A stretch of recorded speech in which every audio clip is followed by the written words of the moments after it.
ഒരു പിതാവിന്റെ ദുഃഖം നിനക്ക് മനസ്സിലാവില്ല. നീ ഒരു പിതാവല്ല, നിനക്ക് കുടുംബവും ഇല്ല. എന്തിനാ ഇങ്ങനെ ഒരു കുടുംബം? അടിച്ചിന്റെ പൂട്ടല്ലേ ഞാൻ, പിന്നെ നീ എഴുന്നേറ്റ് എടുക്കല. കുറച്ചു നേരം നീ തുടങ്ങിയിട്ട് ഈ കൈ മുദ്ര കാണിക്കാൻ മാത്രമുള്ളതല്ല, തീർക്കും ഞാൻ ഇന്ന് തീർക്കും ഞാൻ. പുറകെ ഞങ്ങളുണ്ട്.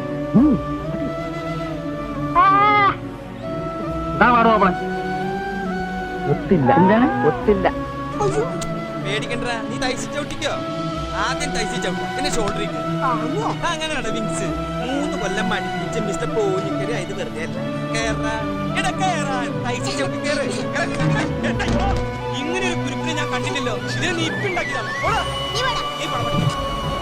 നിർത്തിയങ്ങ് അവമാനിക്കുവാണ്.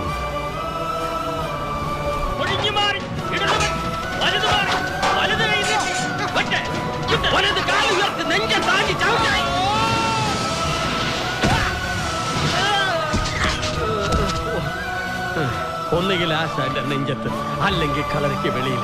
2 സംഭവിച്ചു. എന്നെ ഒന്ന് പിടിച്ചുയർത്തടാ. മതി ഇന്നത്തെ പരിശീലനം. നീയൊക്കെ പഠിച്ചോവറായി.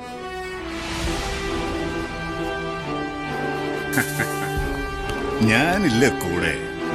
ഈ നെഞ്ചത്ത് ഇങ്ങനെ ഒരു മുറിവ് വന്നാൽ അത് ക്യാൻസർ ആവുമെന്ന് പറയുന്നത് ശരിയാണ്. ആയിക്കൂടുന്നില്ല.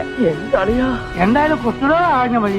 ഹിംസയെ സപ്പോർട്ട് ചെയ്യുന്ന ഒട്ടനവധി സൂക്തങ്ങൾ ഗ്രന്ഥങ്ങളിലുണ്ടെങ്കിലും ഈ വേളയിൽ എൻ്റെ മനസ്സിലേക്ക് ഓടിയെത്തുന്നത് ഈ വരികളാണ്. വിശപ്പിനു വേണ്ടിയും ആത്മരക്ഷയ്ക്ക് വേണ്ടിയും മറ്റൊരു ജീവൻ എടുക്കുന്നതിൽ തെറ്റില്ല. ഇനി എന്നാ വേണ്ടേ? പിന്നെ അത്രേ ഉള്ളൂ.